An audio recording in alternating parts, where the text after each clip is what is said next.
Beleza, galera da 901? Vai rolar a vinhetinha e depois da vinheta.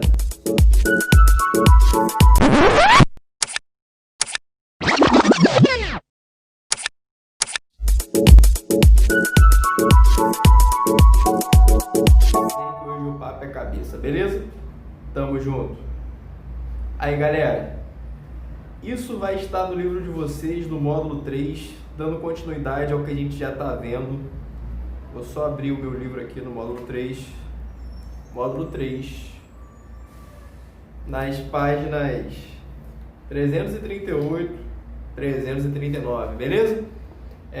Entrou aqui, ó, 32, 193, 195. No final vocês vão entender o que é isso. No livro de vocês, inclusive, tem essa foto. Depois vocês dão uma olhadinha lá com carinho. E quando possível, vocês entrem no site para vocês terem uma real ideia do que eu vou falar agora. A gente vai trabalhar hoje a cidadania no dia a dia. E, o que eu quero trazer com isso? O fechamento do que a gente falou de volta à democracia. A gente está falando de volta à democracia, Brasil na atualidade. Isso não tem como eu não falar. E é uma realidade da nossa quarentena. Isso está dessa forma. Vocês vão entender. A luta das mulheres pela igualdade, ela vem de um processo histórico. A gente sabe que a nossa construção ela é ocidental. Então, todo o nosso modelo familiar, ele tem essa construção. Que tem uma base, inclusive, judaica, por conta da instituição católica dominar o Ocidente. E essa base da instituição da Igreja Católica fazer com que seja inclusive a nossa base, porque nós fomos colonizados pelos europeus. E essa base europeia, essa base ocidental, ela faz com que a gente seja realmente, ou tenha realmente uma construção de patriarcado, né? Uma consolidação da figura do homem como cabeça, enfim. Isso não é o problema. O problema é toda essa construção histórica e tudo que vem atrelado a isso, que não tem assim muita conexão ou muita preocupação com a essência judaica em si. Então não vou falar da construção da sua essência judaica nem da sua configuração cristã. Vou falar do que se fizeram dela, do que o homem fez nesse processo histórico, desses modelos dentro de uma sociedade pós-moderna e uma construção da privação, e enfim, vocês vão entender um pouco melhor isso. Nesse processo histórico, como eu falei, em si eu não estou fazendo uma crítica ao modelo patriarcal em si, mas uma crítica do que foi feito nesse modelo patriarcal na ocidentalização do mundo e nas nossas colonizações e o impacto que isso gera, inclusive nos dias de hoje, aqui no Brasil. Quando a gente fala desse processo histórico, logo no começo do século XX, a gente vai ter uma luta feminista por direito a votos, porque é quando esse mundo democrático ganha um volume maior e as mulheres começam a lutar por mais participação. Já na década de 60 e 70, entra-se a luta feminista pelo direito de controle dos anticoncepcionais, de poder ou não gerar filhos e ter esse controle em suas mãos. Logo em seguida, vem a luta das mulheres para usar a roupa que quiser. Vamos lá, 2 pontos bacanas. Quando a gente fala de concepção, medidas anticoncepcionais para poder, remédios, preservativos para poder a mulher de fato ter o controle sobre o seu corpo e falar, não, eu gero ou não gero filho, ou eu gero a hora que eu quero, enfim. Isso foi muito marcante, inclusive com proibições da Igreja Católica. Ela foi de fato muito enfática, muito persuasiva por muito tempo em falar que o filho não podia, o ato sexual em si não podia ser para gerar prazer e sim para procriar. Então a mulher não tinha muito esse direito. Você tinha atos sexuais e você tinha que usar desses atos sexuais para reprodução. Simples assim. E a Igreja Católica sempre barreirou. Uma visão muito simplista da coisa, mas é para a gente ficar ou se ater ao que de fato, as implicações que de fato tinha nesse momento e na construção disso tudo. Beleza? De uma forma bem didática. Após isso, a mulher também começou a lutar pelas roupas, né? E detalhe, galera, a mulher tem o direito de se vestir da forma que quiser, essa coisa, essa construção, logicamente que a mulher carrega o belo, mas o belo em si ele não é pervertido. Não se perverte o belo porque é belo, não, pelo contrário. O belo ele tem que ter a expressão em si da beleza. Se você for olhar para o conceito, inclusive judaico, toda a criação ela vem do belo, porque no final em si, logo do maior tratado que o judaísmo tem, isso é algo de consenso em todas as correntes da tradição judaica. A Torá e em Gênesis fala, dentro da Torá, sendo o primeiro livro, já coloca de cara que Deus viu que a estética era boa.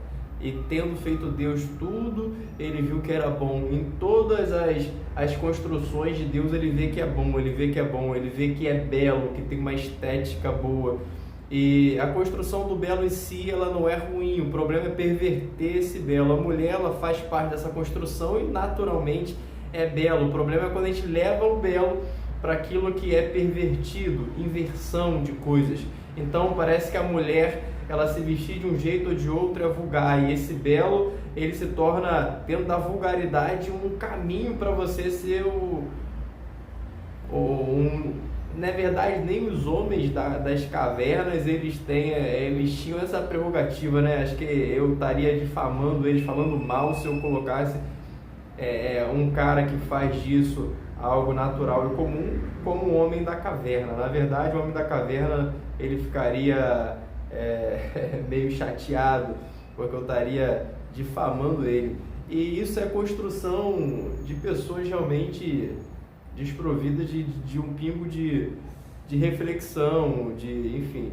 Porque, na verdade, quando você coloca a mulher como um aspecto do belo, e dentro do que ela veste ou faz, ou enfim, ela é tarjada como algo que você pode falar, fazer, ser um objeto, isso é extremamente complicado. Isso é extremamente pervertido, isso é extremamente machista numa construção dessa perversão do patriarcado, dessa perversão do que de fato é a origem, né? Como eu coloquei, judaica. Mas enfim, não entrando e não se estendendo mais nesse mérito, é só para a gente começar a pensar. Você tem dentro dessas ideias, você tem muita perspectiva das lutas das mulheres pelo o papel equiparado ao homem no trabalho, em todos os aspectos da sociedade, ganhar o mesmo salário, enfim. No Brasil existe algo muito interessante, que por mais que isso tenha evoluído no mundo, aqui a gente tem um ponto que a gente, ao mesmo tempo que parece que somos evoluídos e extremamente mergulhados nessa mudança de mundo, a gente traz em si um machismo totalmente incubado, porque a gente fala que respeita a mulher, fala que elas têm de fato os seus direitos e tudo tem que ser equiparado, ser igual, igualdade de gênero, a gente fala isso, mas na prática, dentro de casa, olha o que acontece. As mulheres são extremamente agredidas, violentadas, são de todas as formas atacadas só pelo fato de serem mulheres. E isso é extremamente complicado. Isso é uma realidade nossa, da nossa construção. E a gente vive isso hoje em dia. Agressões físicas, morais, psicológicas, sexuais, tudo isso dentro de casa. E tivemos alguns mecanismos para poder coibir isso, mas a gente está muito longe de mudar, porque uma lei não muda uma cultura, uma mentalidade estabelecida no processo histórico e que vem se pervertendo há muitos e muitos séculos. E aqui no Brasil não é diferente. E isso tem que ser mudado com a educação, com a mentalidade. Quando a gente fala assim, caramba, a mulher tem que dirigir um fogão, isso é extremamente machista, isso corrobora com essa estatística aqui, porque de uma brincadeira dessa, o homem se acha no direito de fazer mais e aí agride de diversas formas a mulher e nem percebe que está fazendo isso. E até chegar ao ponto de realmente agredir fisicamente e aí notar que fez ou que tomou uma atitude de agressão. Porém, as agressões até chegar a esse ponto elas se dão de diversas maneiras e são das mais cruéis possíveis. Então, essa é a nossa realidade no Brasil. Isso aqui é o relógio da violência contra a mulher no Brasil, não é o do mundo. A cada 2 segundos uma mulher é vítima. Olha só como é que está rolando o relógio, do começo da aula até agora. Então, eu quero que vocês reflitam como podemos agir para combater essa violência contra as mulheres.